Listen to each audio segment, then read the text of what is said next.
बारह भगवान देखा और जाके धरती को उठाने लगा और अपनी थूथन में धरती को उठाया और बड़े वेग से आने लगा ऊपर। धरती को ले जाते हुए बारह को जब ये आदि गए थे, हिरणाक्ष ने देखा तो उनके पीछे पीछे बड़े भले बुरे सिंहाते और दौड़ा, विचित्र प्राणी, जंगली, ब्रह्मा जी ने ये धरती हमें दी है, मेरी धरती को चुरा के भागने वाला है क्या? जंगली सुअर कहीं का, अभी तुझे बताता हूं। बारह भगवान गोविंद करके बीच में देखा, ये अनाप शनाप बच्चा आ रहा था। विचार हुआ अभी इनका जीवन लीला समाप्त कर दे, लेकिन यहाँ तो धरती रखी है, अरे कहीं ये डिस्टर्ब हो जाएगी बेचारी।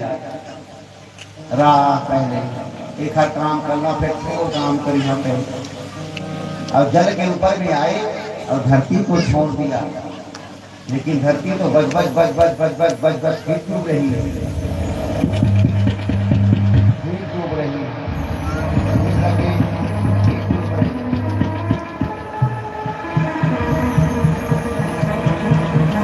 धरती नहीं टिकेगी, जल के ऊपर भी स्थापित नहीं हो पाएगी। तब उस समय पर्वतों का निर्माण किया और ये पर्वत जितने बड़े बड़े ऊपर निकले हैं धरती के, उतने ही नीचे गिरे हैं और इन पर्वतों से धरती को छेद डाला। जैसे पढ़ाई दो पत्नी को एक साथ जोड़ने के लिए बीच में कीड़ा मार देता है, वैसे ही धरती कस से मस ना हो, इसलिए पर्वतों को बढ़ा दिया। इस कारण से पर्वतों को भूगर ही कहते हैं। इन्होंने ही भूमि को धारण किया है और अपनी आधार शक्ति दे करके फिर लौट करके गया और ये आज गए हिरणाक्ष से समाप्त करने का निश्चय किया। बड़े घमासान युद्ध हुआ। ये दानव बड़ी मायावी था, अपने माया से करोड़ों नंगी धरंगी और नागनी सागनी योगनियां प्रकट हो गई। दोनों मारो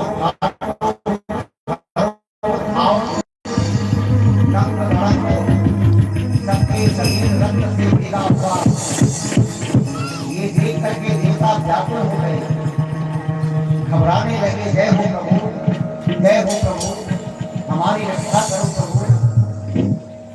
बारह भगवान इस दुष्ट को अपने बाजू में बांधना चाहा, लेकिन ये भुलक जाए, पकड़ना चाहा लेकिन छूट जाए।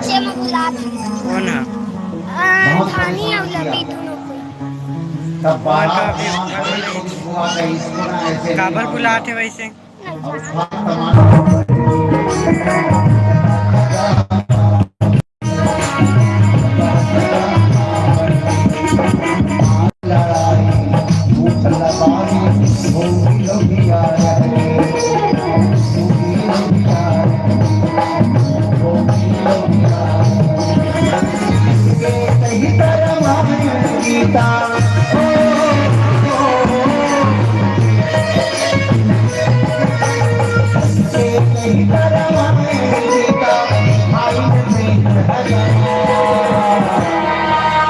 धन धन धरती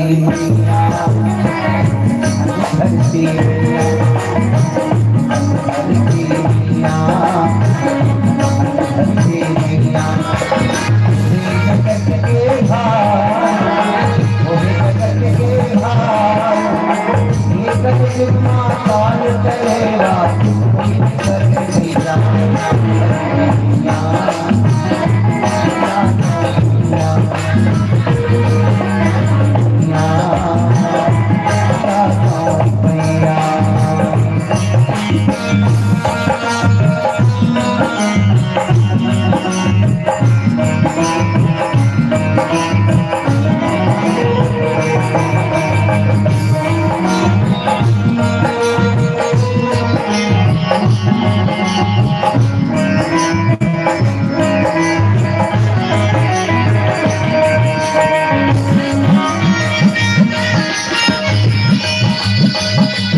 भाग्य भागिरा मन के कमावा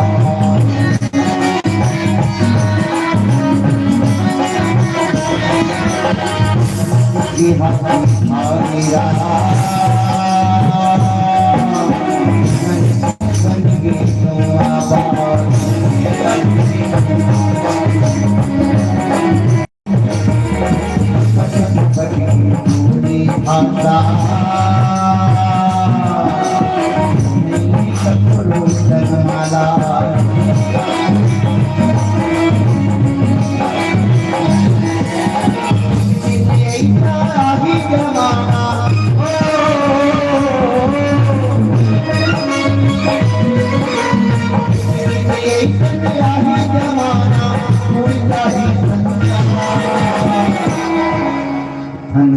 धरती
दुनिया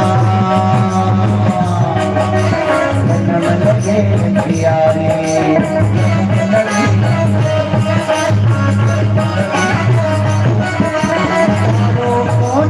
धन धरती मैया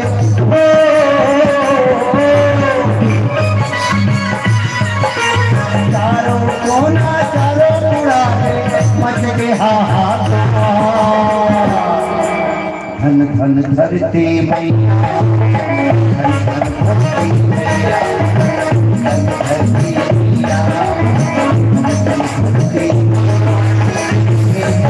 के भार के भार मार करेगा करेगा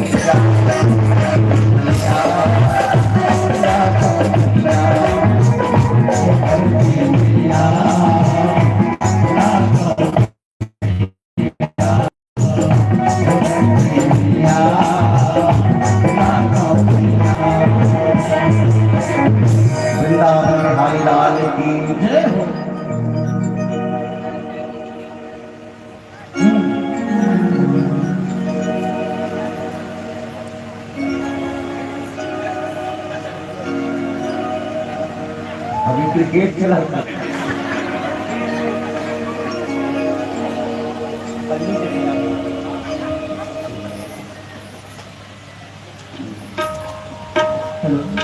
वृंदावन बिहारी लाल की महामुनि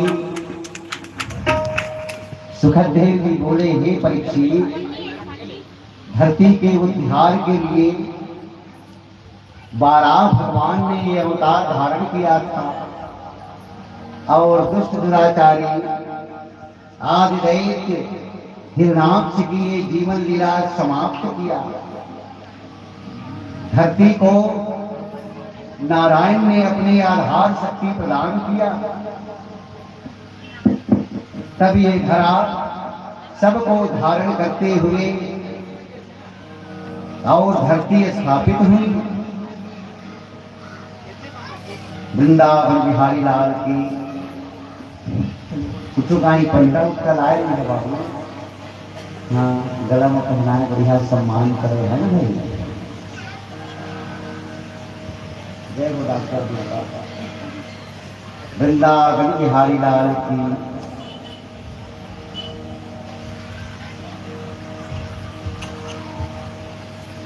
महामुनि सुखदेव जी बोले, हे परीक्षित, बारह भगवान ने धरती को अपने आधार शक्ति प्रदान किया और ये धरती जल के ऊपर में स्थापित हो गई। ये धरती सबको धारण करती है, वन पर्वत सागर सब जीव सब इसी के ऊपर में है।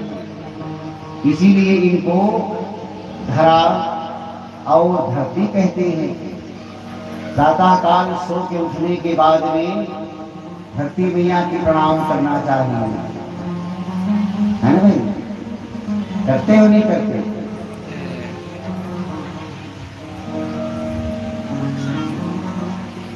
पहले हाथ को ऐसे देख ले, कराग्रेवस्ति लक्ष्मी करमध्ये सरस्वती करमूले तो गोविंदो प्रभाते कर दर्शन।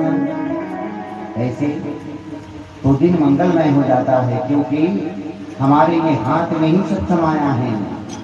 का से कर्म करे जगमाही, ये कर्म का से ही कर्म बनता है। इसलिए सो के उठे तो पहले अपने कर्म क्षेत्र को देखो। अपने पैर धरती पे धारण करने से पहले धरती को प्रणाम करो। समुद्र वसने देवी पर्वत स्थन मंडिते विष्णुपत्नी नमस्तुभ्यं पाद स्पर्श क्षमस्वमे। हे माता धरती, मेरी अपराध क्षमा करना। मैं अपने गंदे पैर तेरे ऊपर में रखने जा रहा हूँ। हे वसुंधरा, मेरी अपराध को क्षमा करना। ये सबको धरती मैया की धन्यवाद देना चाहिए, क्योंकि धरती है तो हम हैं, और ना धरती रहेगी ना हम रहेंगे। इसलिए कम से कम शुक्रिया अदा तो करना चाहिए।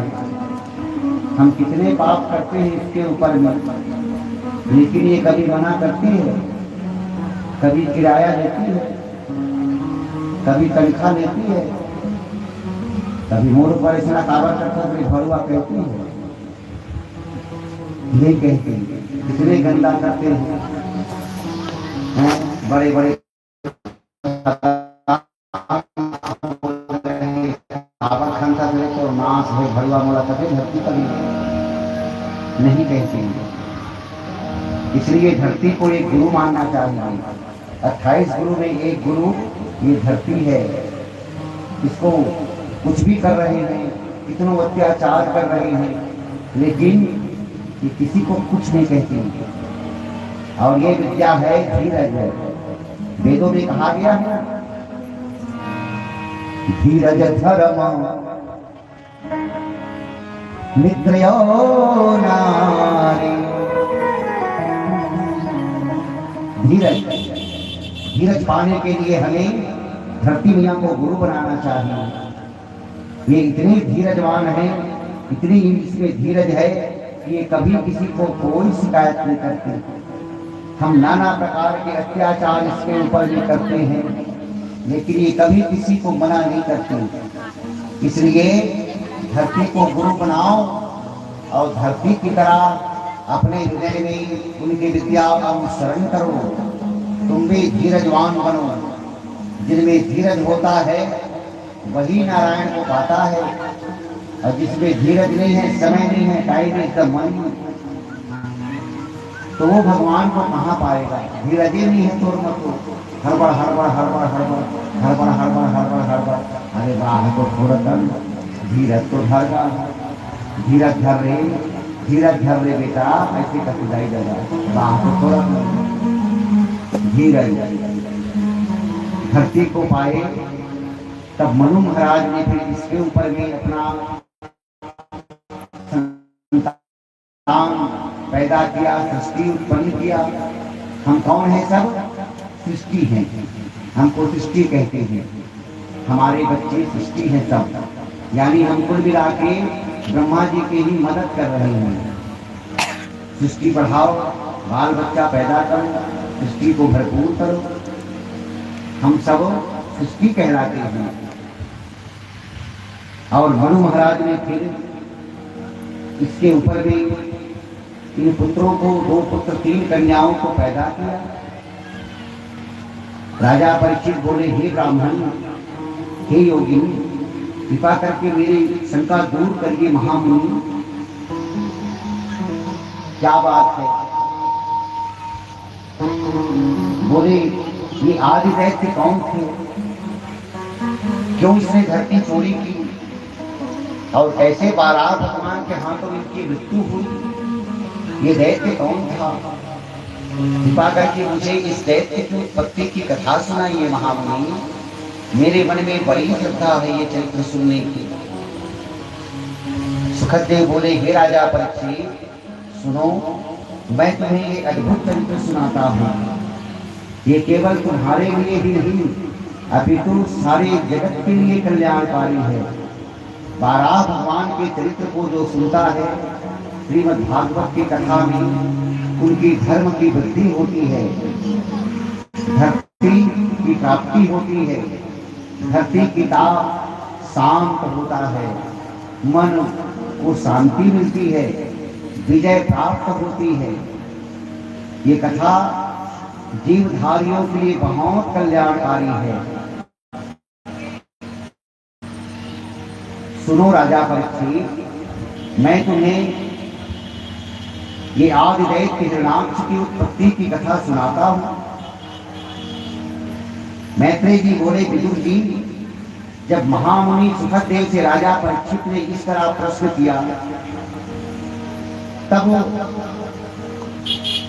यह कथा एक बार देवलोक में भी चल रहा था। मैं भी देवलोक में देवताओं के साथ बैठा हुआ ये कथा को सुन रहा था।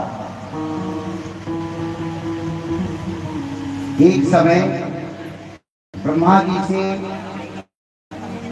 जब देवताओं ने पूछा, तब ब्रह्मा जी ने उनको इस प्रकार बताया कि एक समय मरीचि नंदन कश्यप जी यज्ञ पुरुष भगवान को प्रसन्न करने के लिए अग्नि में खीर की आहुति दिए।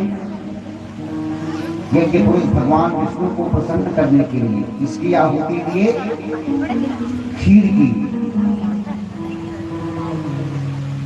और उनकी आराधना समाप्त करके संध्या वंदन काल के समय अग्निशाला में ध्यानस्थ बैठे थे महामुनि कश्यप। उसी समय दक्ष प्रजापति की कन्या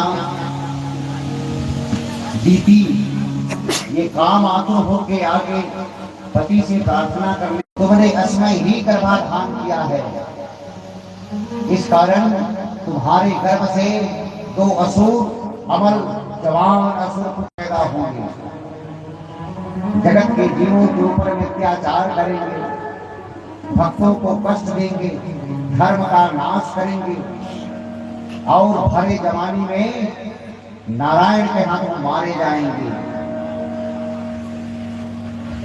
स्वामी, मुझे क्षमा करिए। देवादिदेव महादेव तो मेरे बहनोई हैं, वो भी मुझे क्षमा करें। कोई क्षमा नहीं होगा। गलती करने के बाद में सॉरी बोल देने से गलती क्षमा थोड़ी होगी। खींच के मार लेगा तो सॉरी कहाँ है, तो क्षमा थोड़ी होगा, कहीं नहीं होगा क्षमा। ये तुम्हारे गर्भ से असुर पुत्र पैदा होंगे, अत्याचार करेंगे और भरे जमाने में मारे जाएंगे।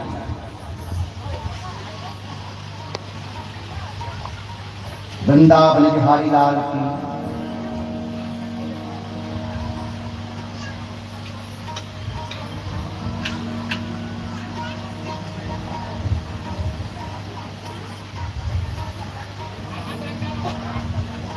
हाँ, प्रिंसो भूरी, इनकी तरफ से भगवान के चरणों में 105 रुपये अर्पण हुआ। वृंदावन बिहारी लाल की जय, इनकी श्रद्धा भक्ति कुटुंब परिवार की जय। महामुनि सुखदेव जी बोले, हे परीक्षित, ये दीदी रोटी पीटती रही, क्षमा मांगती रही, लेकिन कहाँ क्षमा होगा। गलती आखिरी गलती होती है, चाहे तुम जानबूझ के करो या अनजाने में करो। अग्नि को जानबूझ के छुओ कि अनजाने में छुओ, वो तो जलेगा ही। चाहे अगरबत्ती जला जला जल या पाछू डाले को सब जाए, आखिरी तो जलेगा ही ना। इसलिए गलती आखिरी गलती होती है, क्षमा नहीं होगा देवी। और ये दीदी गर्भ धारण की।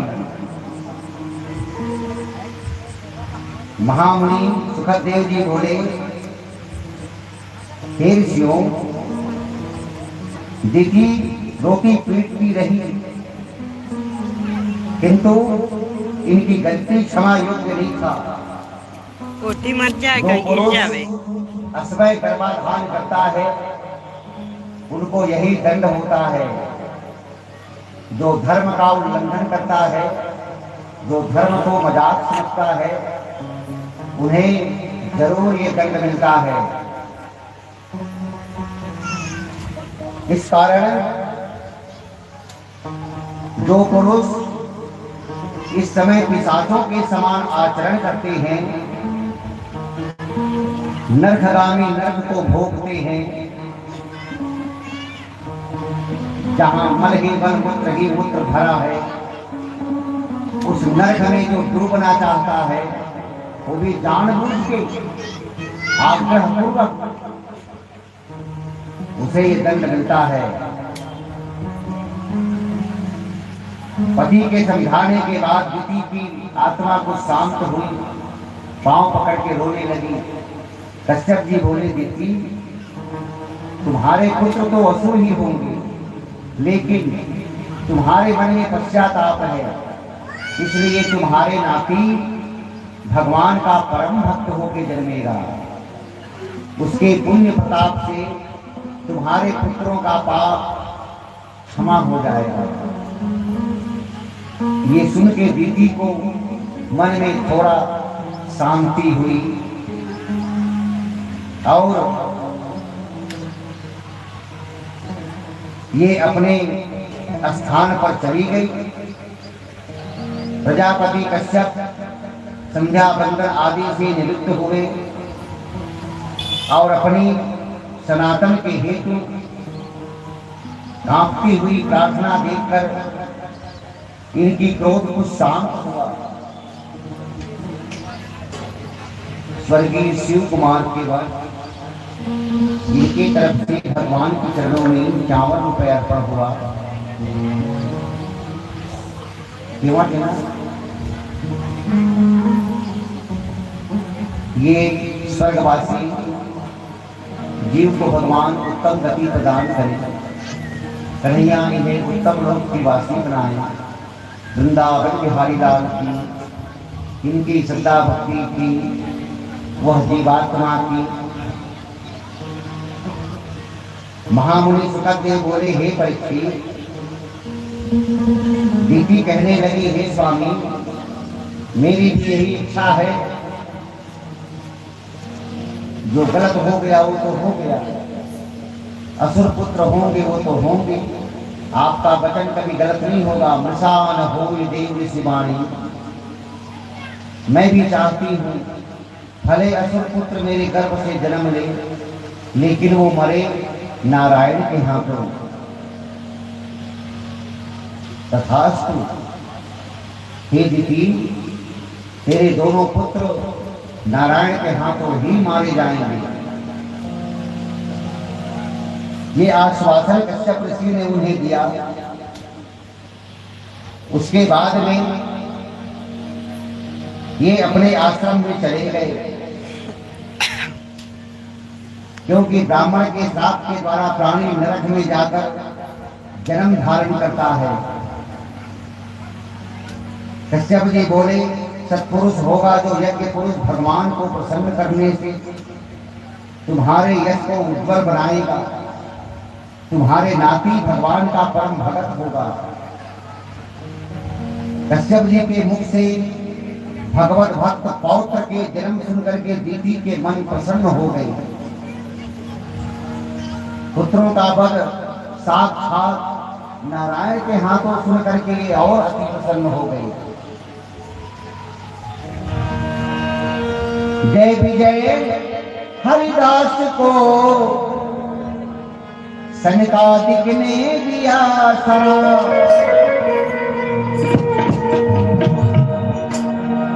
जय विजय हरिदास को सनकादिक ने दिया शरण। जाए दुष्ट भूलोक में हो गौ तीनों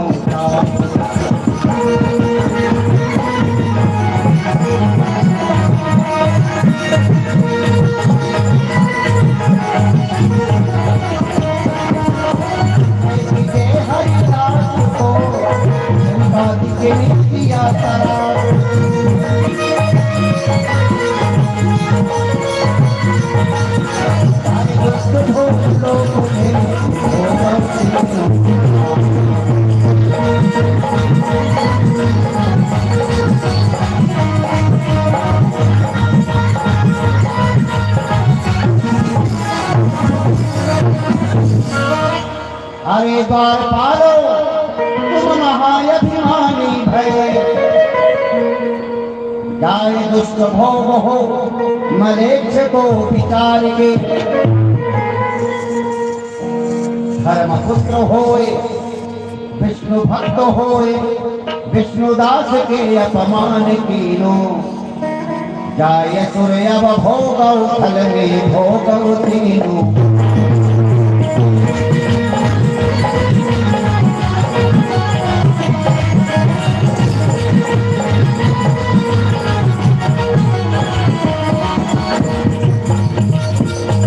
जय हरिदास को सनकादिक ने दिया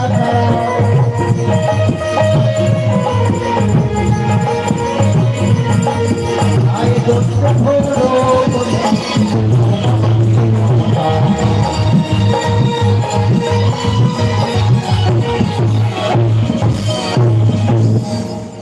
महामुनि सुखदेव जी बोले गए, हे राजा परीक्षित, मैत्रेय जी के मुख से दीति के कश्यप की और कश्यप जी के वीर्य की धारण करके 100 वर्ष तक के ज्यादा ज्यादा 10 महीना,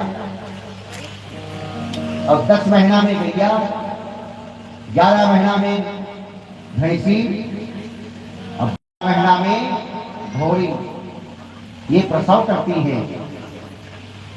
जब दीति का गर्भ 100 वर्ष का हो गया, 9 महीना को कौन कहे, 100 वर्ष भयानक गर्भ हुआ। धन धन धन धन माछी झूलने लगा। पूरा एक घर भर क्यों गर्भ है, एक घर में वो घर गर्भ, भयानक पेट। इनके तेज से सूर्य का तेज फीका पड़ने लगा। 100 वर्ष का गर्भ भयानक हो गया, क्योंकि देवताओं को वो कष्ट नहीं देना चाहती थी। वो जानती थी